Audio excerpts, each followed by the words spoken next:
Under semantic categories, we begin with words.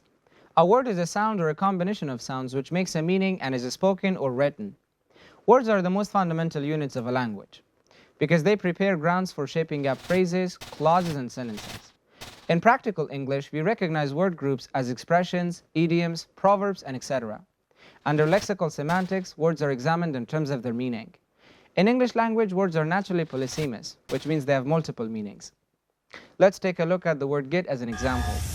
The verb get means to obtain. My sister got her passport last week.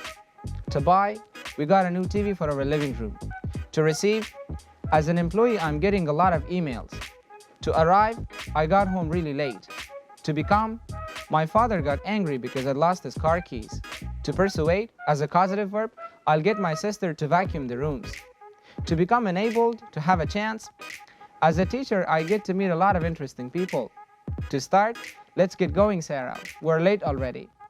To accomplish something by other people, I got my car fixed yesterday.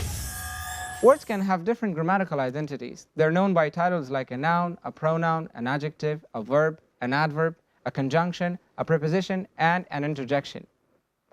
To use a word properly, it's of paramount importance to know what part of speech the word belongs to. According to English morphology, there are three types of words: primitives, derivatives, and compounds. Primitives. The smallest form of a word which cannot be broken further into other smaller units is called a primitive word. Or in other words, the words which are not derived or developed from other words are called primitives. These words are the original words in the language. Some examples are table, idea, and rule. Derivatives. A word which is derived from another word or a root in the same language or from another language is called a derivative word. Derivatives also fall under two categories of primary derivatives and secondary derivatives. Primary derivatives are words formed by making some changes to the spelling of a simple word. Some examples are bond into bind, break into breach. Secondary derivatives.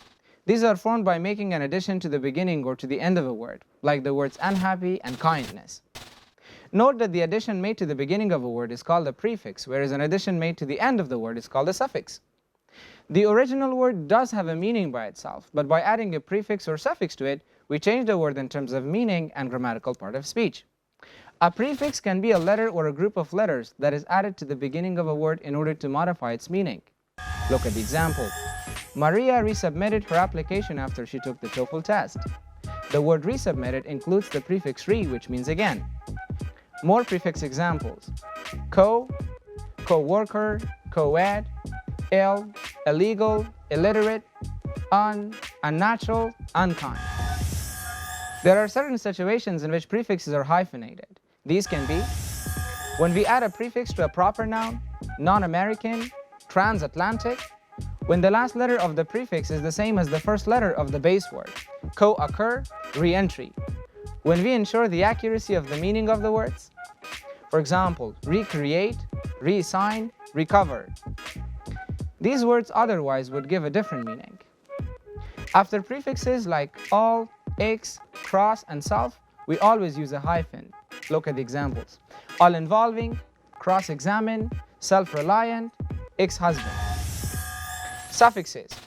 Suffixes are elements used at the end of words in order to change the word to adapt the grammatical sense within a sentence. Some suffix examples are all, like medical, denial, and, like wooden, golden, eddy, like humanity, enormity, less, like jobless, and careless. Suffixes are not always hyphenated. There are only a few suffixes like elect, type, fold, and like. President-elect, bold type, twofold, tree-like. What are compound words? When two words are used together to yield a new meaning, a compound is formed.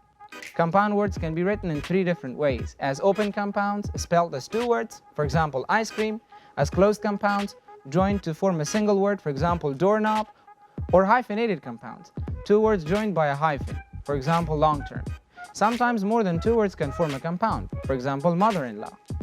The most common spelling difficulty writers face is whether to write compounds as separate words, one word, or hyphenated words. To solve this problem, a good dictionary can help. Words have relationships in terms of meaning known as semantic relationships, which we will cover in our next episode, so stay tuned. To review our previous lesson, click on the link on the top left corner. Thank you very much for watching.